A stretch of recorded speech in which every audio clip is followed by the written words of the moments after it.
During the April 2nd Switch 2 Direct, the Wind Waker was finally announced for Switch 2. Sort of.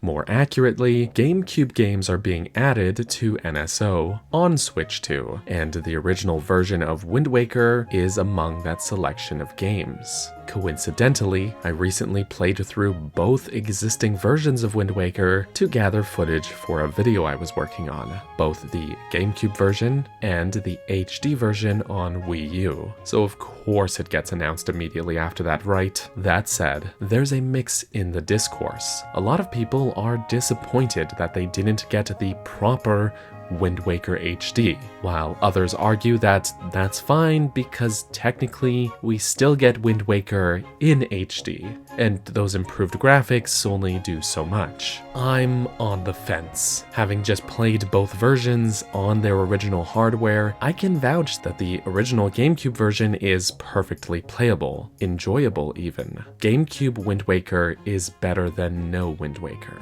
Plus, the GameCube's art direction is solid. The colors are so vibrant, and it really leans into that cartoon aesthetic. It's lovely. On the other hand, the visuals, while the most immediately notable change, are not really the reason I prefer Wind Waker HD on Wii U. The game came with a lot of small quality of life updates that all add up in a massive way. Wind Waker came out in the early days of the GameCube, and I think a lot of those early GameCube games hadn't quite mastered using dual stick controls. Nowadays, it's a given. It's completely standardized that the right stick is used for camera control. Back then, less so. And while normally running around in Wind Waker did let you use free camera control, when you entered first-person mode to look around or aim an item, it will lock you in place and swap camera control over to using the left stick, essentially mimicking the N64 controls. In the early 2000s, this was fine, but to my modern brain, this feels strangely unintuitive.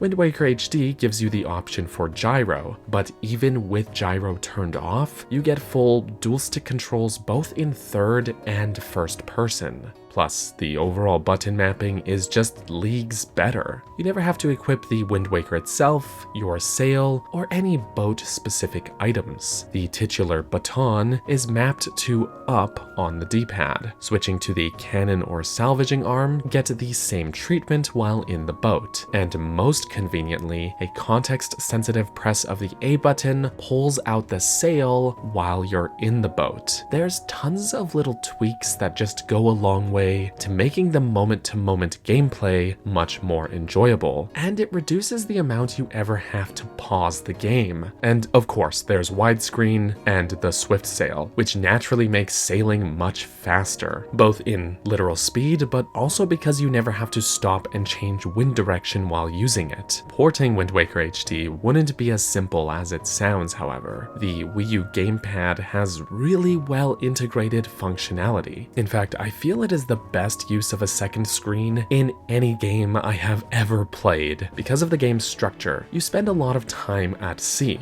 using the downtime of sailing to sort through your inventory without pausing or consulting your maps and comparing treasure charts. It makes the parts of the original game that were a bore suddenly time well spent, because the time you would spend just doing this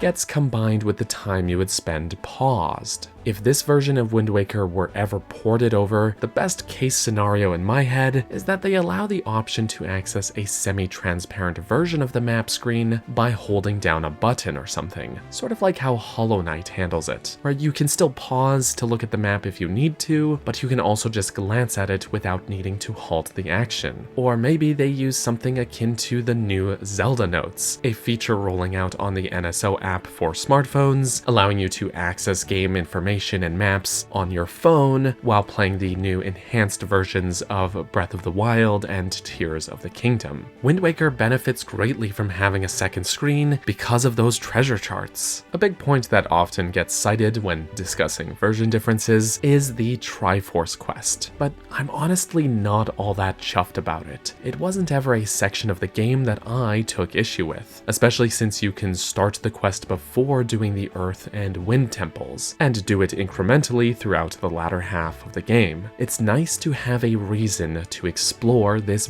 big overworld. The trimmed version on Wii U makes it feel a little rushed by comparison, honestly, but stack all of these things, and there's a clear winner in my mind of which version I prefer, and it unfortunately isn't the one we're getting.